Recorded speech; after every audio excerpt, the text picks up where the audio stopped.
जादुई सोने का हिरन और चंगू शेर। एक बार की बात है, एक शेरनी अपने छोटे बेटे चंगू के साथ जंगल में जा रही थी। चंगू अपनी माँ से बोलता है, माँ हम कहाँ जा रहे हैं और पिताजी कहाँ हैं? बेटा हम इस जंगल से बहुत दूर जा रहे हैं। तुम्हारे पिताजी अब नहीं रहे, हम भी यहाँ नहीं रहेंगे। इस तरह शेरनी चंगू के साथ दूसरे जंगल जा रही थी। कुछ दूर चलते चलते रास्ते में उन्हें एक शेर का बच्चा मिला। दोनों ने उसे देखा। तब चंगू बोला, माँ ये कौन है? क्या हुआ इसको? क्या पिताजी की तरह ये भी नहीं रहा? शेरनी उसे प्यार से सहलाती है।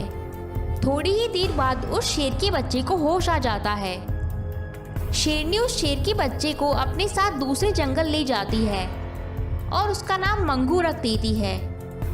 शेरनी दोनों बच्चों को साथ में पालते हुए बड़ा करती है। दोनों बच्चे अब बड़े हो चुके थे।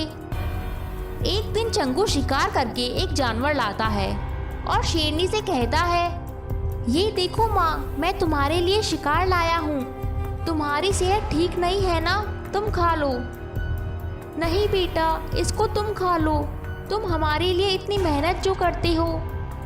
दोनों की बात सुनकर मंगू शेर बोलता है, माँ तुम चंगू को ज़्यादा चाहती हो ना, इसलिए तुम उसको ही खाने के लिए बोल रही हो। मंगू तुमको पता है ना माँ की तबीयत खराब है, इसीलिए मैं उनको रोज शिकार लाकर दे रहा हूँ और तुम माँ से ऐसी बातें कर रहे हो। इसी तरह दिन गुजरते जाते हैं पर शेरनी की तबीयत में कोई सुधार नहीं होता। फिर चंगू डॉक्टर बंदर को बुलाता है। तब डॉक्टर बंदर बोलता है, तुम अगर चाहते हो कि तुम्हारी माँ ठीक हो जाए, पहले जैसे चलने फिरने लगे, तो तुम्हें एक सुनहरे हिरण की टांग लाकर उनको खिलानी पड़ेगी। तब चंगू मंगू से बोलता है, मंगू तुम भी चलो मेरे साथ। तुम मेरे साथ चलोगे तो यह काम और भी आसान हो जाएगा। मैं नहीं जाता, तुम ही जाओ।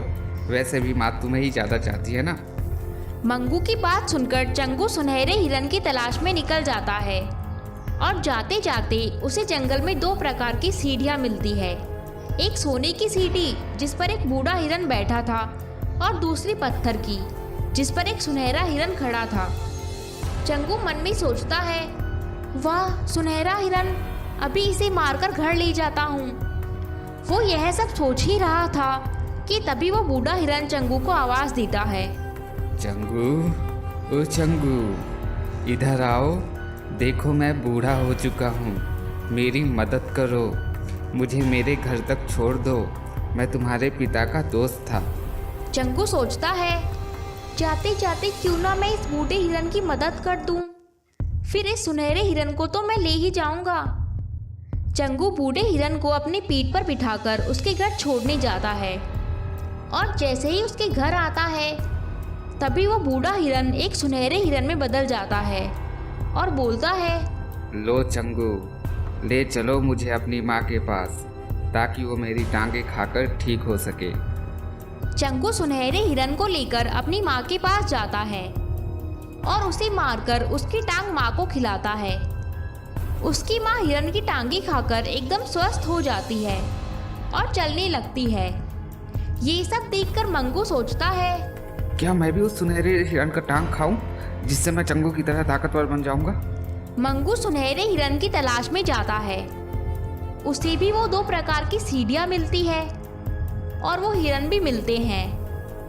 तब वो बूढ़ा हिरन आवाज़ देता है, मुझे जरा मेरे घर तक छोड़ दो। मंगू सोचता है, मुझे तो सुनहरे हिरण की तलाश है, मैं इस बूढ़े हिरण के पास जाकर क्या करूँगा? और वो जैसे ही उस सुनहरे हिरन के पास जाता है वो बहुत ही बड़े दानों में बदल जाता है और मंगू को मार देता है। इस तरह मंगू शेर ने लालच में आकर अपनी जान गंवा दी।